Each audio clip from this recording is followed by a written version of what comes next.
dirahmati Allah, pemerintah Kota Banda Aceh pertama sekali menyambut baik acara kita pada sore yang berbahagia ini. Kebetulan Bunda Eliza, beliau ada tugas di Jakarta, sehingga beliau nggak bisa hadir. Kami diminta hadir di sini untuk mewakili beliau. Dan mudah-mudahan tidak mengurangi kebahagiaan kita pada acara buka puasa sejarah Aceh Malaysia pada sore yang berbahagia ini. Akan tetapi mungkin kita perlu bersama-sama untuk memikirkan bagaimana fondasi pembangunan Aceh mendatang, termasuk kota Banda Aceh. Saya pernah menyampaikan pada tim, karena kalau bagi Banda Aceh, tanpanya ada Aceh atau provinsi, itu mungkin sulit berkembang.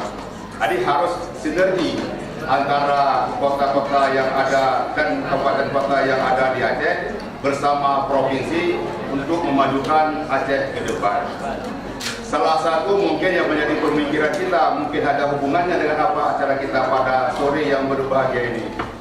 Saya pernah menyampaikan pada tim RPJM-nya Irwandi Nova, bagaimana kita mengulangi sejarah yang berbeda, di mana kalau dulunya kita terkenal dengan ini, mungkin nanti tidak bisa disampaikan sama Pak Nova, ya, tapi sama timnya saya sudah sampaikan. Gitu. Sejarah telah menyebutkan bahwa Aceh sebagai serambi Mekah di bidang agama spesifiknya. Tapi bagaimana ke depan kita bisa menjadikan Aceh sebagai serambi Mekahnya perdagangan ke Timur Tengah. Kenapa ini terjadi? Bahwa kita melihat dari sisi eskalasi isu yang ada di dunia sekarang ini, khususnya Timur Tengah. Kita melihat bahwa destinasi halal, produk halal itu menjadi incaran semua negara-negara di mana muslimnya itu banyak. Termasuk mungkin semangat yang saya kemarin baru pulang dari Malaysia juga, yang sangat membanggakan. Di saat mereka bertanya kepada kita, Anda mau berobat di mana? Atau Bapak mau berobat di mana? Jadi kisah kita sampaikan masalah di mana yang lebih bagus, di mana yang lebih murah. Mereka katanya kalau kami tidak lagi itu mempermasalahkan. Justru kami mempermasalahkan karena kami selaku muslim, di mana rumah sakit muslim. Itu yang kami permasalahkan, bukan yang terbaiknya. Itu. Saya melihat ada suatu filosofi yang terbangun di Malaysia. Malaysia punya kesetaraan, beriring sejalan antara kemajuan penampilan dengan kemajuan kemampuan. Itu. Sementara kita Indonesia mungkin menjadi koreksi kita bersama, kita kemajuan penampilan jauh lebih di depan, sementara kemajuan kemampuan itu masih tinggal di belakang. Kondisi inilah yang mungkin yang perlu kita sinergikan antara kemampuan dan penampilan itu harus seiring sejalan, sehingga kita tidak dihabiskan kos hanya untuk penampilan, tetapi kita juga bisa tampil yang bagus karena kemampuan yang ada. Kami pikir inilah yang dapat kami sampaikan. Kami menyambut baik, dan sebagai informasi, siapa tahu ke depan kita masih bisa lanjutkan pembicaraan kerjasama. Kami sangat siap bahwa insya Allah selepas bulan Ramadan ini kami akan membawa 60 da'iyah kita untuk berobat di Tawakal. Itu pemeriksaannya, itu check up-nya gratis. Hasil kerjasama kita Banda Aceh dengan Tawakal. Dan saya pikir masih ada peluang-peluang lain yang bisa kita kerjasama antara Aceh, Banda Aceh lebih khususnya dengan Malaysia. Kami pikir inilah yang dapat kami sampaikan pada kesempatan yang berbahagia ini. Mohon maaf segala kekurangan. Wabillahi syahida, wabillahi taufiq wal hidayah. Wassalamualaikum warahmatullahi wabarakatuh.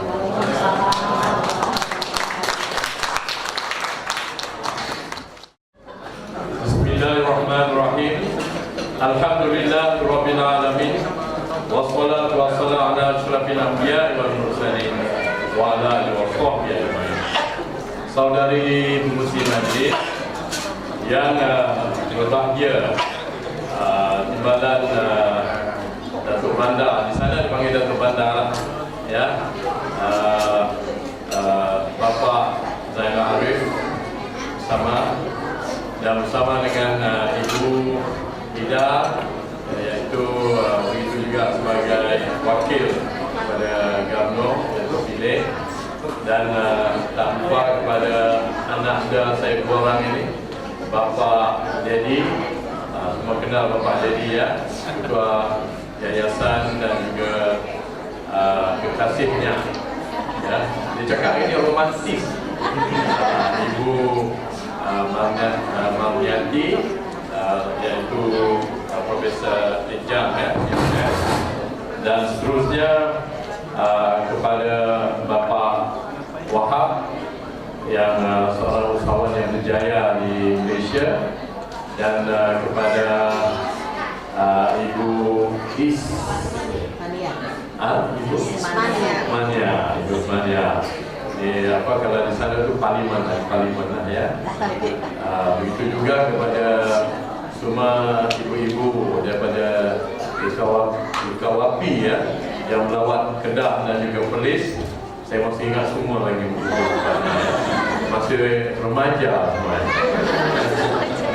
Yang saya terkejut juga tak pernah terlintas ya, mana UI ini nak menjadi University Cyber World Cyber University, tetapi mereka mendahului dari segi targetnya, iaitu sekarang sudah ada UB on TV yang ada studio yang hebat dan akan membawa UB OTV ini di tapaknya di sendiri. Jadi tahniah lagi kepada ibu.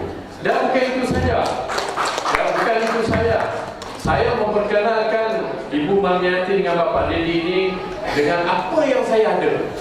Apa yang saya ada saya bagi kepada both of them. Tak pernah saya simpan pun. Daripada Ireland, daripada Bangladesh, daripada Korea, daripada Jepang, ya, daripada China, melalui ASEAN University President Forum, melalui ASP ASEAN Summer Program, berbagai-bagai lagi. Jadi sebenarnya UU ini sudah global, sudah sudah melebihi daripada universiti di bawah pemerintahan kerajaan itu sendiri.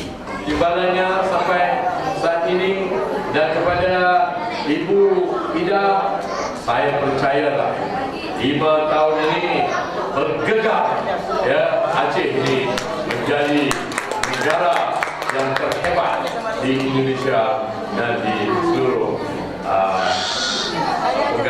seluruh dunia. Jadi saya haraplah bahawa semua networking yang diberikan dengan keikhlasan ini melalui Bapak Wahab dan juga Datuk Yusof, kalau kenal lagi Datuk Yusof ya, dan insyaAllah gunakanlah yang terbaik. Dan saya berjanji bersama dengan Ibu dan juga Bapak Dedi akan membantu ya, supaya universiti ini universiti yang terbaik pada kedudukan 4,000 universiti di Indonesia.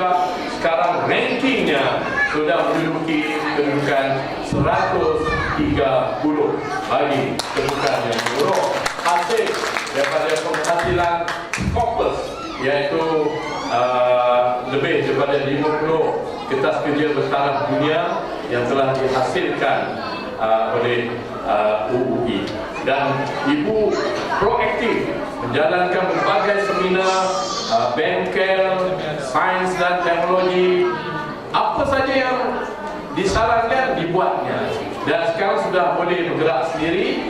Dan inilah sebenarnya leadership yang ditunjukkan oleh kedua-dua leader kita di UUI. Jadi itu saja yang dapat saya sampaikan. Lagi 15 minit kita akan berbuka, dan isteri Cik Wahab ada, saya lupa tak nampak tadi, dan jadi orang Indo sini ya. Mana bangun ni isteri Cik Wahab, sila bangun. Kan cantik pun juga. Saya minta maaf isteri saya tak dapat datang dan masih jadi guru. Nanti insyaAllah bulan-bulan dah pencet umur 60 tahun, ada akan ikut saya di mana saja saya pergi. Jadi saya minta maaf tidak dapat membawa ibu isteri saya yang lain. Jadi terima kasih sekali lagi di atas penghormatan, dan kita buat ini adalah ikhlas, tidak ada apa-apa maksud langsung, di mana saudara-saudara Aceh Malaysia ini memang di Kedah memang orang Aceh ramai, dan kampung Aceh pun ada, dan kita harapkan bahawa kunjungan ini akan kekal sebab dia darah daging. Itu saja. Terima kasih sekali lagi. Assalamualaikum warahmatullahi wabarakatuh. Surga nantinya, Ramadan tiba, Ramadan tiba, Ramadan tiba, Ramadan tiba, Ramadan. Jika kita melihat lagi, berbuka puasa bersama memiliki manfaat, bukan hanya bagi peserta berbuka puasa, tetapi juga manfaat untuk orang lain. Selain membuka jalan dalam berlomba-lomba dalam kebaikan dengan kegiatan ibadah secara kolektif, seperti mengumpulkan zakat, menyalurkan santunan kepada anak yatim, dan masih banyak lagi. Dengan demikian, kegiatan ini sangatlah bermanfaat dan diharapkan agar terus bisa dilakukan dan bisa membahagiakan orang-orang yang ada di sekeliling kita. Alangkah lebih baiknya apabila berbuka puasa bersama di bulan suci Ramadan ini juga ditingkatkan kualitasnya dan bisa dinikmati oleh teman-teman, keluarga, dan juga anak-anak yatim. Semoga kita mendapat hikmah dan manfaat dari berbuka puasa bersama dan berbagi kebahagiaan dengan anak-anak yatim. Semoga amal ibadah puasa kita menjadi lebih sempurna dari tahun-tahun sebelumnya. Amin, amin ya rabbal alamin. Ya Ramadan.